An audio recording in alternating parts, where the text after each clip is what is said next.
हमारी जो query start होती है, सबसे पहला टास्क हमारा होता है डेटाबेस को बनाना।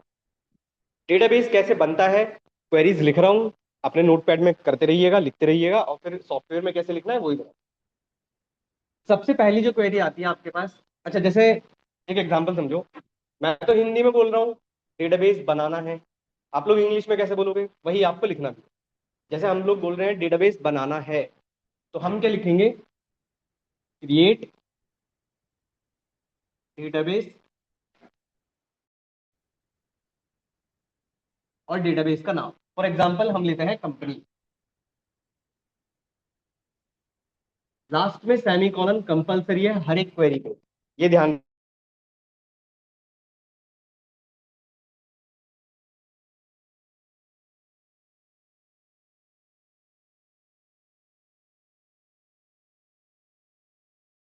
अगेन एरर है, आप नहीं कर सकते इससे आगे। इसको बोलते हैं टर्मिनेशन। अब इस क्वेरी से क्या होगा, इससे आपका डेटाबेस क्रिएट होगा।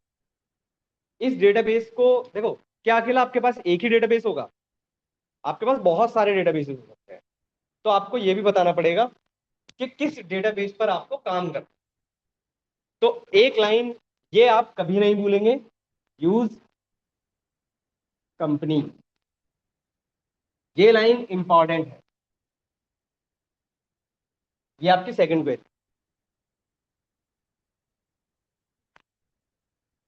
क्रिएट डेटाबेस, डेटाबेस का नाम, और फिर आपको यह भी बताना पड़ेगा कि आप किस डेटाबेस पर काम करना चाहते हैं। तो आपने लिखा यूज कंपनी। अच्छा, ये तो डेटाबेस हो गया। अब डेटाबेस के अंदर क्या होती है, टेबल्स। तो टेबल, अगर मैं हिंदी में बोल रहा हूँ कि टेबल बनानी है, तो इसे इंग्लिश में कैसे लिखोगे, क्रिएट टेबल। अब एक और एग्जांपल समझो। आप सबको पता है कि टेबल का स्ट्रक्चर कुछ ऐसा होता है।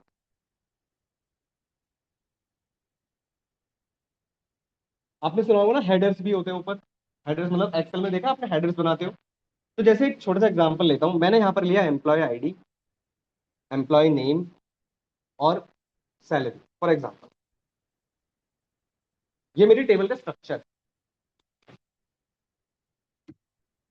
अब हमें ये स्ट्रक्चर बनाना है। इसको स्कीमा भी बोलते हैं, स्ट्रक्चर भी बोलते हैं। कैसे ये स्ट्रक्चर बनेगा, कैसे लिखा जाता है, समझो। ध्यान रखना, एम्प्लॉय आईडी, एम्प्लॉय नेम और सैलरी। देखो, क्रिएट टेबल,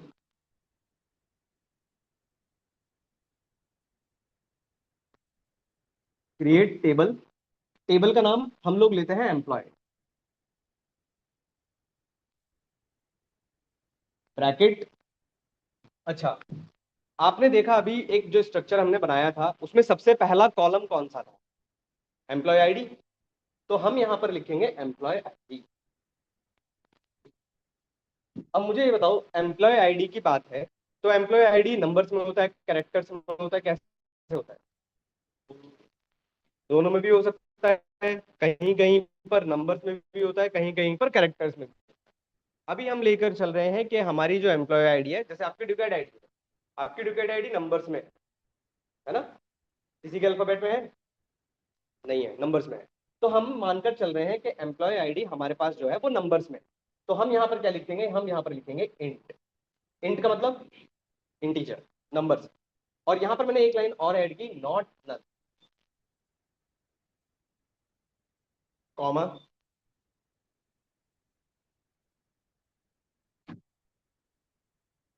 दूसरा कॉलम हमने क्या बनाया, employ name,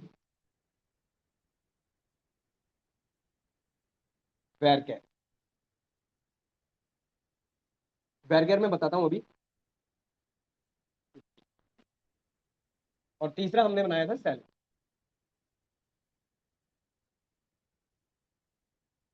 bracket close, semicolon last.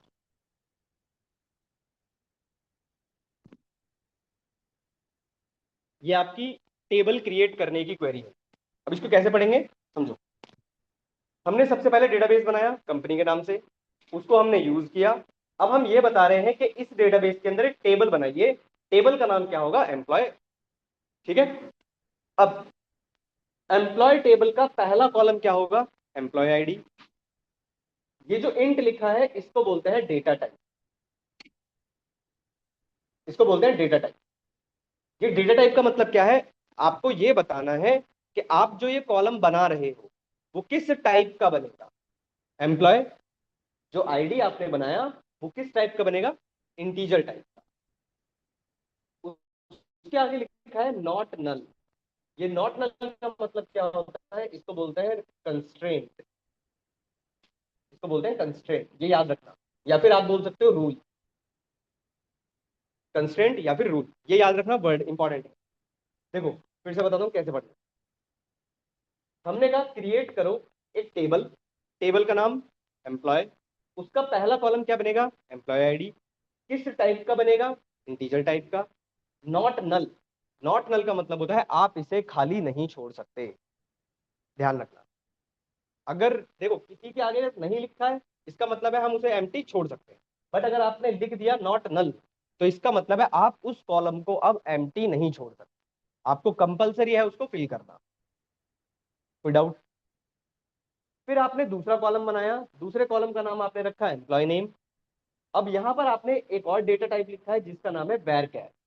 इस वेर कैर को बोलते हैं वेरिएबल कैरेक्टर्स। वेरिएबल कैरेक्टर्स में आपने ब्रैकेट में लिखा है 50। इस 50 का मतलब है, एग्जांपल समझते हैं, किसी एम्प्लॉय का नाम कैरेक्टर्स में ही होगा, पर हर किसी का नाम क्या सेम लेंथ का होगा, नहीं होगा ऑब्वियसली, हर किसी का नाम अलग अलग लेंथ का होगा। तो ये जो 50 आपने लिखा है इस 50 का मतलब है मैक्सिमम कितने कैरेक्टर्स आप स्टोर कर सकते हो। आपने यहाँ 50 लिखा, इसका मतलब है मैक्सिमम मैं 50 कैरेक्टर्स को स्टोर कर रहा हूं, पर क्या कम कर सकते हैं, 50 से ज्यादा कर सकते हैं, 50 से ज्यादा।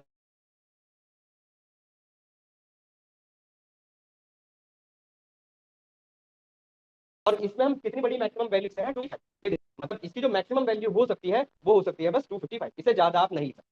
यहाँ तो कोई डाउट? और फिर आपने एक और कॉलम बनाया जिसका नाम क्या है सैलरी, वो भी किस टाइप का बनाया, इंटीजर टाइप। इस क्वेरी में कोई डाउट है पूछो, पक्का? कोई डाउट, कोई क्वेश्चन? चलूं आगे। अब हमने इस टेबल के अंदर सॉरी इस टेबल का स्ट्रक्चर बना दिया। अब हमारा नेक्स्ट टास्क क्या होगा, डेटा इंसर्ट करना। तो इंसर्ट कैसे करते हैं, इंसर्ट इनटू, किस टेबल के अंदर इंसर्ट करना है, एम्प्लॉय के अंदर, तो एम्प्लॉय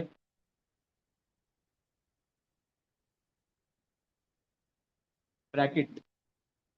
अब आपने क्या क्या कॉलम बनाए थे, आपने बनाया था एम्प्लॉय आईडी, एम्प्लॉय नेम,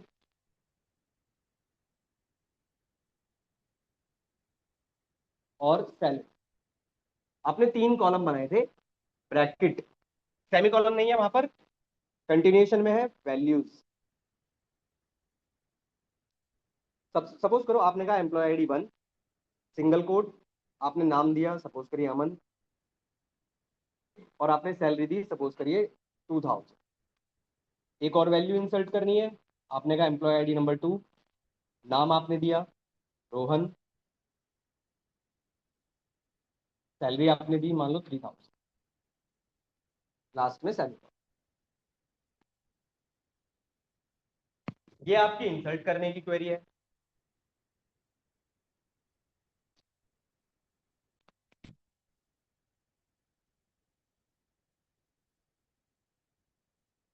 अब देखो इसमें क्या हो रहा है, हमने कहा इंसर्ट करो, किस टेबल में इंसर्ट करना है, एम्प्लॉय टेबल में। किस किस कॉलम पर इंसर्ट करना है, एम्प्लॉय आईडी, एम्प्लॉय नेम, और सैलरी पे। क्या क्या वैल्यूज इंसर्ट करनी है, एम्प्लॉय आईडी नंबर 1, उसका नाम और उसकी सैलरी, फिर एम्प्लॉय नंबर 2, उसका नाम और उसकी सैलरी। तो इससे क्या होगा आपके पास, अच्छा कितनी रोज इंसर्ट होंगी इससे, भी भाई 1 और 2 ही तो लिखा है, 3 तो लिखा भी नहीं है। कितनी रोज इंसर्ट होंगी, सिर्फ 2 रोज। बात समझ पा रहे हो? अब यहां तक आपके पास इंटरव्यू में कुछ नहीं आता। फिर से बोल रहा हूं आपको, इतना प्रैक्टिस तो बेसिक है ये, कि टेबल कैसे बनानी है, डेटाबेस में डेटाबेस कैसे बनाना है, यूज कैसे करना है, टेबल कैसे बनानी है और इंसर्ट कैसे करना है। ये सब आपके इंटरव्यू में नहीं आता। इंटरव्यू में आता है कि आपको फैच करना आना चाहिए। फैच करना का मतलब है डेटाबेस ऑलरेडी रखा हुआ है, टेबल ऑलरेडी रखी हुई है, उसमें से डेटा निकाल कर दिखा। इंटरव्यू में यहीं से क्वेश्चंस होंगे, यहीं से आपको सीखना है। तो सबसे पहला जो तरीका होता है फैच करने का वो होता है सेलेक्ट स्टार फ्रॉम आपकी टेबल का नाम एम्प्लॉय, लास्ट में सेंड। ये पहला तरीका। यहां से आपका इंटरव्यू स्टार्ट हो जाता है। चलो, select star, select star from employ. मैं बताता हूँ इसका मतलब क्या है।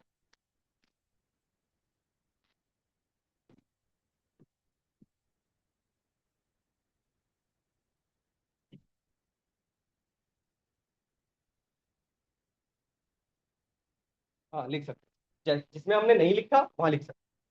और अगर लिख दोगे तो वो फिर कंपलसरी हो जाएगा उसको फिल कर। देखिए, अब इसको इस लाइन का क्या मतलब है, सेलेक्ट स्टार फ्रॉम एम्प्लॉय।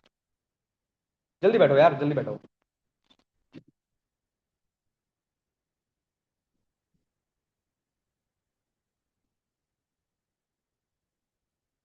देखिए, सेलेक्ट स्टार फ्रॉम एम्प्लॉय, इस क्वेरी का मतलब होता है सेलेक्ट करिए। स्टार का मतलब याद रखना ऑल इंफॉर्मेशन। इस स्टार का मतलब होता है ऑल इंफॉर्मेशन, जितने सारे रोज हैं, जितने सारे कॉलम्स हैं। फ्रॉम, कौन सी टेबल से आपको डेटा फैच करना है, एम्प्लॉय टेबल। बात समझ पा रहे हो। ये तो हो गया एक। इसके बाद सपोज करो अगर आपसे किसी ने ये कहा कि भाई हमें तो सिर्फ एक पर्टिकुलर रो की इंफॉर्मेशन देखनी है कि जिसका नाम अमन है या जिसका एम्प्लॉय आईडी 1, तो कैसे लिखेंगे, select star from employee where employee ID equals to 1, last में सेंड। और वेयर क्या है, यहाँ पर एक क्लॉज है। यहाँ से आपका भाई इंपॉर्टेंट स्टार्ट हो चुका है, ध्यान रखिएगा। Select star from employee where employee ID equals to 1। इस बात का मतलब क्या है कि सेलेक्ट करिए सारी इंफॉर्मेशन फ्रॉम, कौन सी टेबल से, एम्प्लॉय टेबल से। पर किसकी इंफॉर्मेशन निकालनी है, जिसका एम्प्लॉय आईडी क्या हो, 1। बात समझ पा रहे हो। इसमें से कहीं पर भी डाउट है भाई पूछ लो, फिर मैं आपको सॉफ्टवेयर डाउनलोड लगा दो, जिनका रह गया डाउनलोड पे पूछो डाउट। क्लासरूम पर सब ऐड हो ना भाई, कोई क्लासरूम ऐसा जो क्लासरूम पर ऐड ना हो।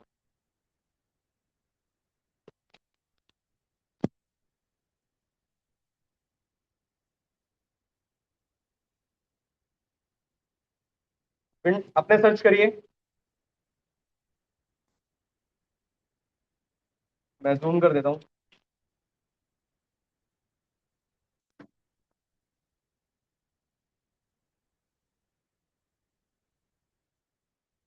यहाँ लिखिएगा माई सिक्वल डाउनलोड।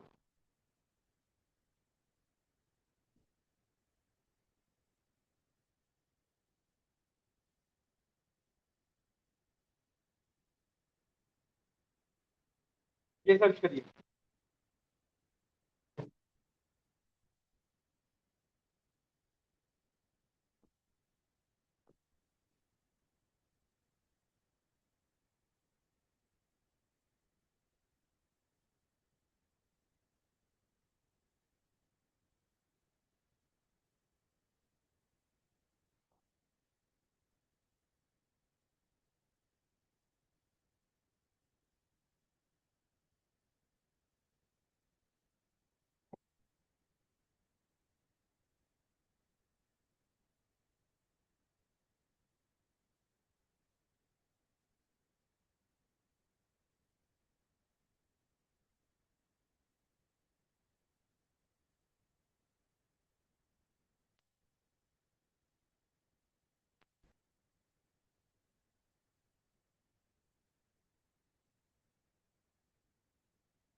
ये वाला लिंक ओपन किया, इस लिंक पे क्लिक करिएगा,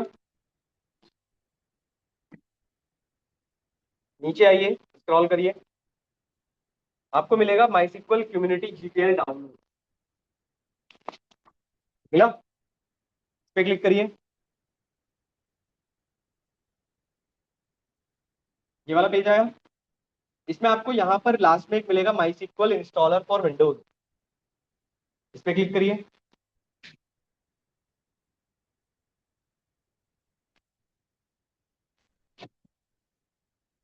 ये वाला विंडो आया। इस विंडो में सेकंड नंबर पर जो लिखा हुआ है, इस डाउनलोड पे क्लिक करिए, और यहाँ पर आपको मिलेगा no thanks just start my download. जैसे ही आप इस पे क्लिक करेंगे आपका स्टार्ट हो जाएगा डाउनलोड, करिए इसको डाउनलोड।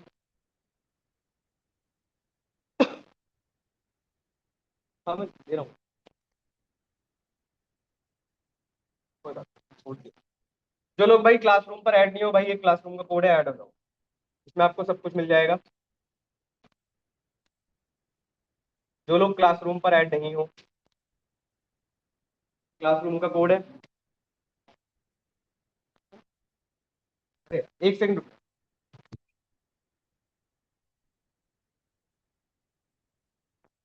ये लो, ये वाला है, वो नहीं था, ये वाला है। हाँ, यहाँ पे तो दोबारा सब कुछ कर बताओ पड़ेगा। भैया, फिर आपकी क्लास में आ जाओ, मैं कर क्या सकता हूँ लैपटॉप खराब में। सीक्वल भी तो मैंने बोल दिया, पाइथन भी सीक्वल तो कर रहा हूँ। अब जो मैंने स्टार्ट किया था बट वो 1 वीक ही लेता है। हाँ तो कोई बात नहीं, शुभम को तो बता देना। हो गया डाउनलोड।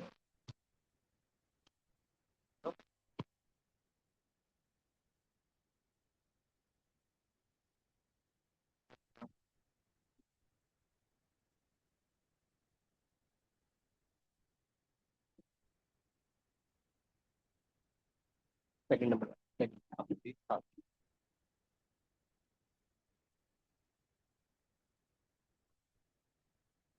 हाँ, go down,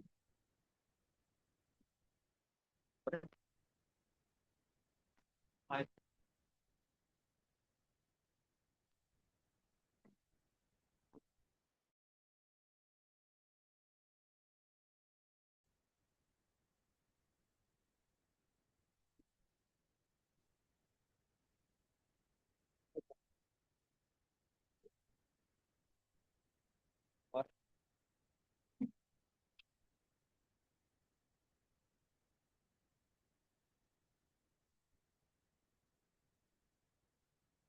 कनेक्ट, कोई बात नहीं डाउन। भाई ध्यान रखना, माई सिक्वल का पासवर्ड गलती से भी मत भूलिएगा, आप इसमें फॉरगेट नहीं कर सकते। आप पासवर्ड भूल गए, उसका कोई सॉल्यूशन नहीं है।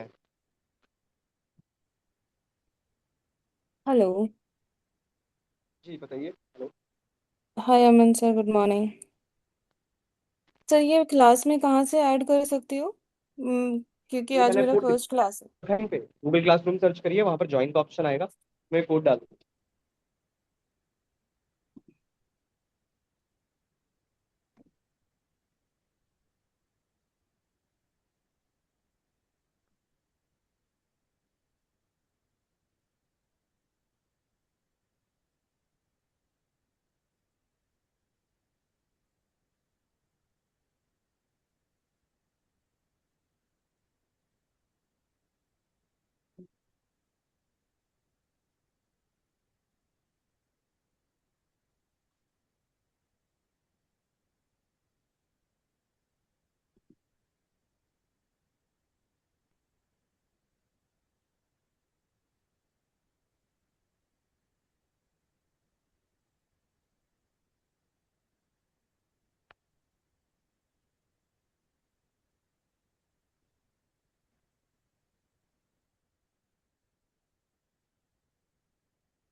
जब आप लोगों का इंस्टॉल हो जाए उसके बाद आपको सिंपल अपने विंडोज में सर्च करिएगा वर्क बेंच।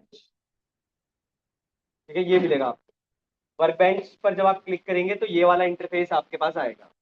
इस इंटरफेस में आपके पास नीचे की तरफ लिखा होगा माइस्क्ल कनेक्शन और यहाँ पर लिखा होगा लोकल इंस्टॉल। इस पर क्लिक करेंगे तो आपके पास जो विंडो आएगी वो ऐसी विंडो आएगी और यहीं पर आपको काम करना है। एक और चीज, आपके पास जो आएगा सबसे पहला इस साइड देखिए, इस साइड कुछ ऐसा लिख कर आएगा मैनेजमेंट। आपको हमेशा क्लिक करके रखना है स्कीमास पर और यहाँ पर आपको डेटाबेस दिखाई दे।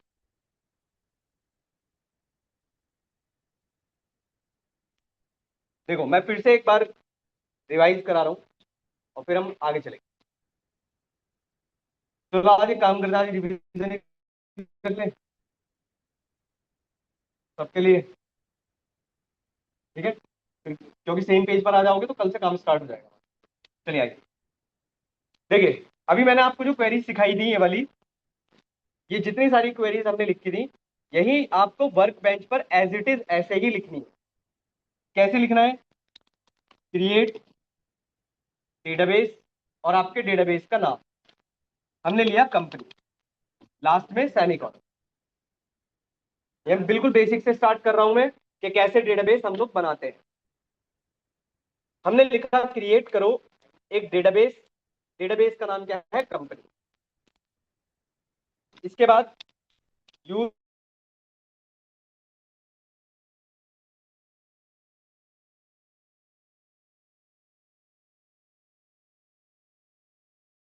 चलो मैं कमेंट में लिखता हुआ चला जाता हूँ।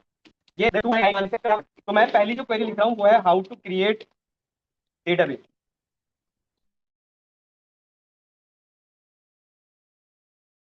तो ये उसकी क्वेरी है कि आप डेटाबेस क्रिएट कर,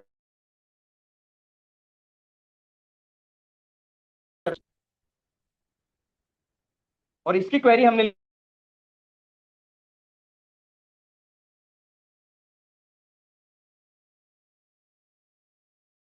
जितना टाइम आप माइस्क्ल पढ़ोगे ये लाइन आपको नहीं भूलनी, क्योंकि डेटाबेस आप जब तक ये नहीं बताओगे कि किस डेटाबेस पर काम करना है तब तक आपका डेटाबेस नहीं चलेगा। ये ध्यान रखिएगा। मैं भी दिखाता हूं आप कैसे पहचानेंगे। फिर हमने second, how to create table in a database.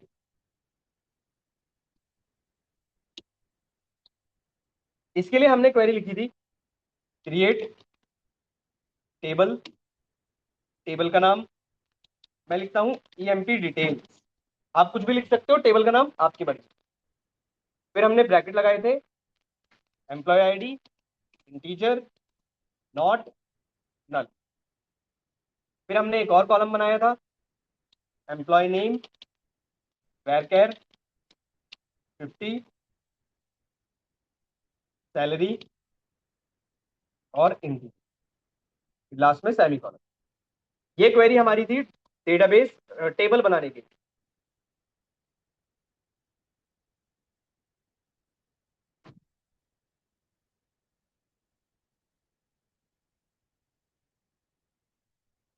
Install नहीं हो रही है क्या? पूरा इंस्टॉल नहीं हुआ है? आपने क्या पासवर्ड डाला?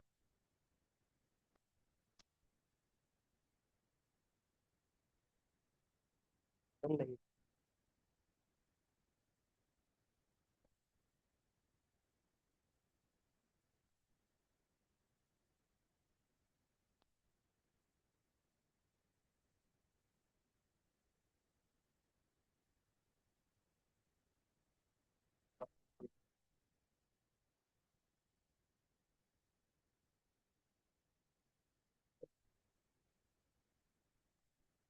हाँ भाई, एक सेकंड यार, एक सेकंड।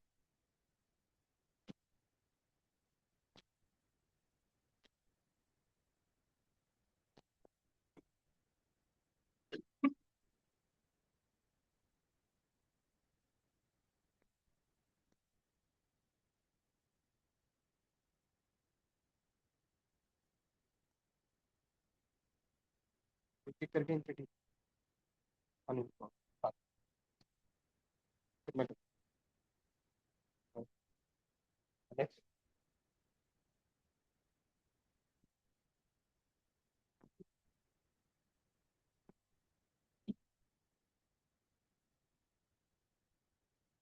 और किसी का रह गया? नेक्स्ट करो। हो गया? नेक्स्ट करो। पासवर्ड सेट करो, भूलना मत।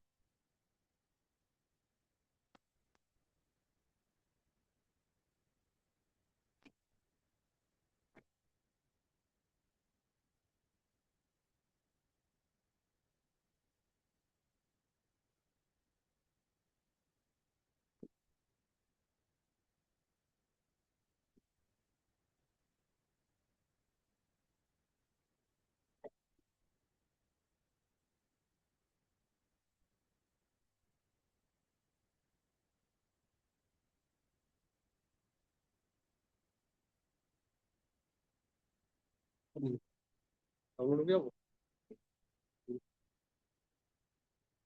क्या हुआ, आप नहीं कर रहे? लैपटॉप हो गया?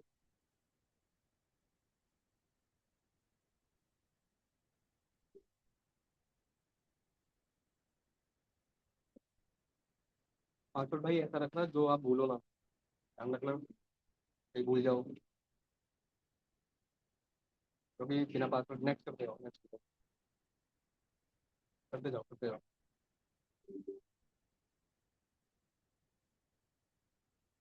पासवर्ड डालो। कोई बात नहीं, डाल दो, तो कोई फर्क नहीं पड़ेगा, पर भूलना मत पासवर्ड। मैं फिर से बोल रहा हूँ भाई, माइसिक्वल का पासवर्ड आप लोग मत भूलिएगा गलती से भी, क्योंकि इसमें रिसेट करने का ऑप्शन नहीं है। आप अगर भूल गए तो आपको अनइंस्टॉल ही करना पड़ जाएगा। Full full. बाकी नेक्स्ट है।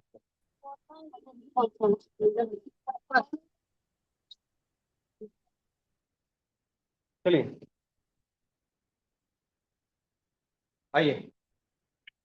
इसके बाद फिर हमने सीखा how to insert data into table. तो क्वेरी थी आपकी, इंसर्ट इनटू टेबल का नाम, employ details, bracket, employ ID, employ name और sal, bracket close, values. Values में हमने लिया 1,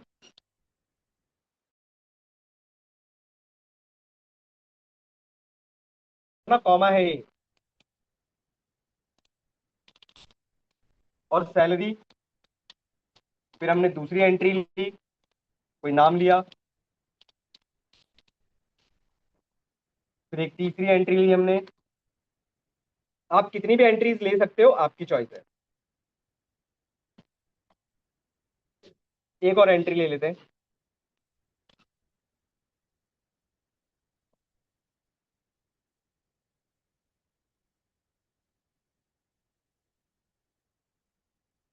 लास्ट में सेमी कॉलन।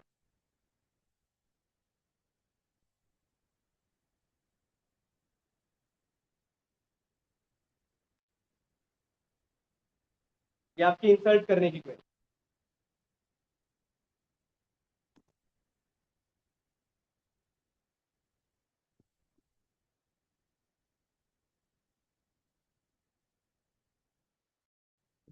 सारा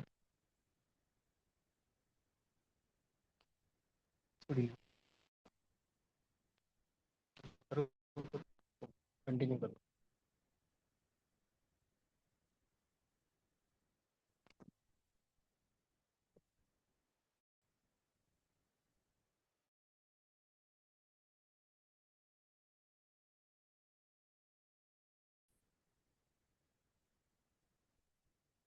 हाँ, वर्क। बस अब इंस्टॉल करो। डाउनलोड कर लिया? डाउनलोड तो कर। हाँ यहाँ यार वीडियो तो सच। हाँ सच। हो गया ना, वो कंप्लीट हो गया ना, फिनिश वगैरह हो गया सब। गवर्नमेंट से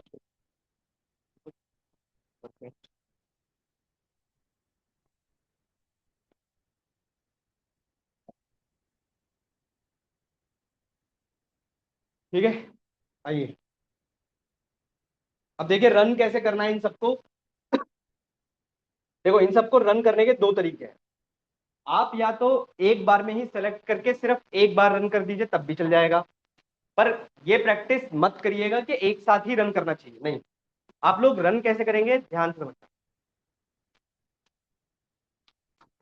सबसे पहले जो भी क्वेरी आपको रन करनी है उसको सेलेक्ट करना है, और फिर यहां पर दो बटन है एग्जीक्यूशन के। ये दो बटन है आपके पास, एक मिनट मैं हाईलाइट कर देता हूं और फिर दोनों में डिफरेंस भी बता देता हूं।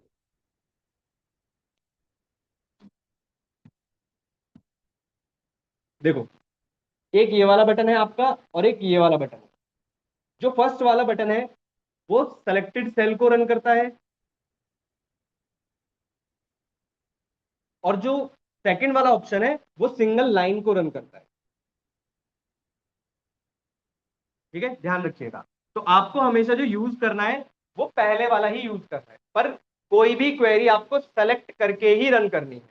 जैसे मुझे सिर्फ ये क्वेरी रन करनी है तो मैंने इसको सेलेक्ट किया, रन कर दिया। आपको नीचे की तरफ आउटपुट भी दिखाई देते रहेंगे। एक और चीज मैं आपको दिखाता हुआ भी, पढ़ता हुआ भी चलता हूँ साथ के साथ, एरर को भी पढ़ाता हुआ चलता हूँ। देखो मेरे पास यहाँ पर लिखकर आ गया ग्रीन कलर में क्रिएट डेटाबेस कंपनी, और यहाँ पर टिक आ रहा है ग्रीन कलर में, तो इसका मतलब है ये क्वेरी चल चुकी है। अब ध्यान रखना, ना तो टेबल, ना तो कॉलम, ना ही डेटाबेस कभी भी डुप्लीकेट नहीं बनते। मतलब एक बार आपने कंपनी नाम का डेटाबेस बना दिया तो अब ये कंपनी नाम का डेटाबेस दोबारा कभी क्रिएट नहीं हो सकता। मैं दिखा भी देता हूं। सपोज करो आपने क्या किया, आपने फिर से इसको सेलेक्ट कर दिया और रन कर दिया। अब एरर खुद से भी पढ़ना सीखना थोड़ा सा। क्रॉस का साइन आ गया, एरर क्या आ रही है, क्रिएट डेटाबेस कंपनी। चलो ये तो अलग चीज क्वेरी है। यहां पर लिखकर आ रहा है can't create database company, database exist. भाई इंग्लिश तो आती है ना सबको, पढ़ लोगे इन सबको पक्का ना? मुझे डाउट है, अभी आएगा ये सब। अब समझो, एक क्वेरी और मिस्टेक करोगे आप, एक जगह और मिस्टेक करोगे, वो भी सीख लो। मैंने आपसे अभी ये कहा कि ये लाइन आपके लिए सबसे इंपॉर्टेंट लाइन है। जब तक आप ये लाइन रन नहीं कर दोगे तब तक नीचे जो आप काम कर रहे हो एक भी काम आपका वर्क नहीं करेगा। मैं दिखा भी देता हूं। मैंने इस क्वेरी को रन कर दिया, डेटाबेस भी रन हो गया मेरा, पर आपने इस क्वेरी को रन ही नहीं किया सपोज करो, और आपने क्या किया, इस वाली क्वेरी को रन कर दिया, टेबल वाली। तो आप खुद सोचो, क्या ये जो क्वेरी है या आपका जो माइसिक्वल है वो ये डिसाइड कर पाएगा कि किस डेटाबेस में ये टेबल बनानी थी? बताओ जरा। एरर भी पढ़ना, आप देखो एरर क्या आती है। मैंने इसको रन किया, मेरे पास एरर आई यहां पर, नो डेटाबेस सेलेक्टेड। ध्यान से समझना, देखो क्या लिख कर आ रहा है। सिर्फ इतनी भी लाइन अगर आप पढ़ना जानते हो तो समझ जाओगे। नो डेटाबेस सेलेक्टेड, इस क्वेरी को अगर मैं इस लैंग्वेज को भी हिंदी में बोलूं तो क्या बोलोगे, कि आपने कोई डेटाबेस सेलेक्ट नहीं किया है। बात समझ पा रहे हो? तो इसीलिए ये लाइन आपकी कम से लाइन है, इसको आपको रन करना ही करना है हमेशा। चाहे आप ये वाला डेटाबेस यूज कर रहे हो, चाहे मैं आपको जो डेटाबेस दिया हुआ है उस पर कर रहे हो, वो भी दिखाता हूँ कि कैसे यूज करना है। फिर हमने टेबल बनाई, टेबल को रन किया, टेबल भी रन हो गई इस बार हमारी, और फिर हमने अपना डेटा भी इंसर्ट कर दिया। ठीक है, ये सारी क्वेरीज रन हो गई। आप इस साइड थोड़ा फोकस करना, यहां पर इस साइड आपको डेटाबेसेस दिखाई देंगे जो जो आप बनाओगे। अभी हमने कंपनी नाम का बनाया, बट कंपनी नाम का डेटाबेस हमें यहाँ पर शो नहीं कर रहा है। तो आपके पास यहाँ पर एक रिफ्रेश बटन होता है, ये होता है आपका रिफ्रेश बटन।